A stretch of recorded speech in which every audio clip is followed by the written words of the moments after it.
So, Demon Slayer. I've heard a lot of different opinions on Demon Slayer, ranging from it being an incredible series with the best animation in television history to a basic and overrated series whose popularity is solely due to its animation. It's certainly one of the most popular anime of the past decade, and there are certainly enough people who love it for its manga to outsell the entire American comics industry in 2021.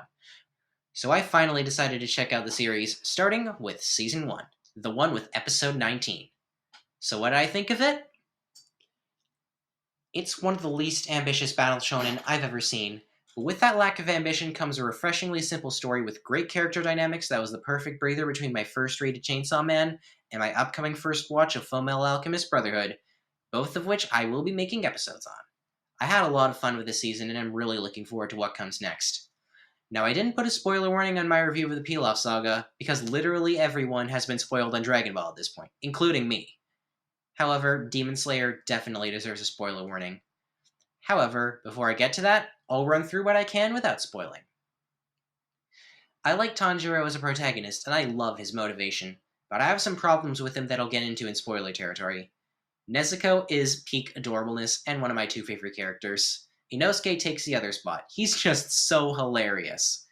I'm pretty indifferent to Zenitsu right now, and I like most of the villains, but I'm not sure how I feel about the main villain. The action is generally solid and exceptionally well animated, though it suffers a bit from my problems with the power system, which I'll get into in spoilers.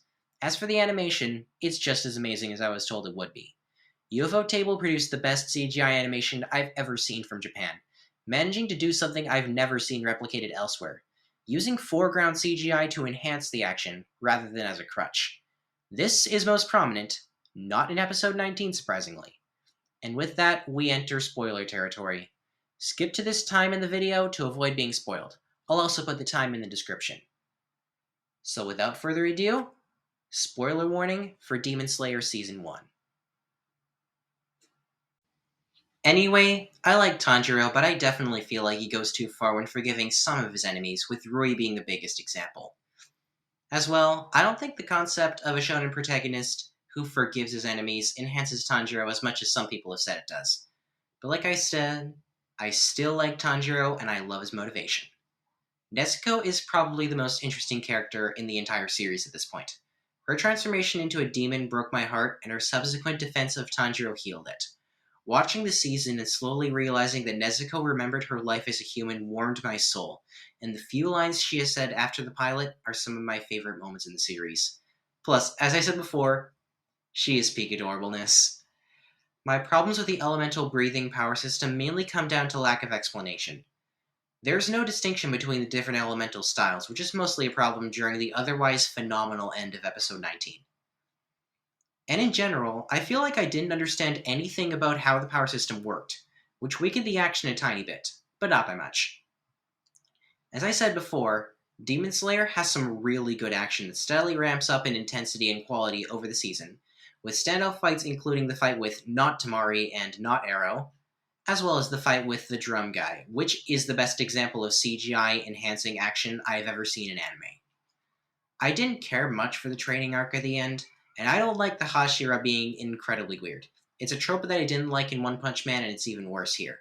Still, I'm excited to continue the series with Mugen Train and Season 2. Oh wait, did I forget something?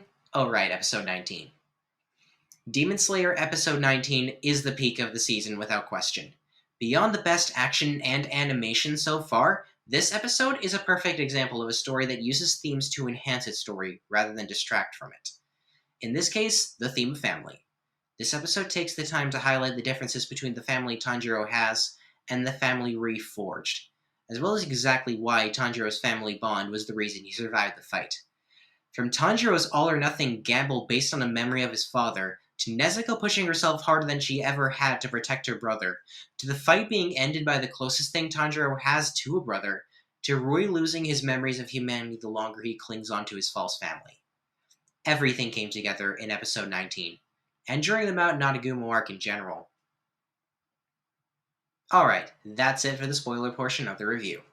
Overall, I really like this season. Despite its simplicity and lack of ambition, it really doesn't do anything wrong outside of my aforementioned problems with its power system.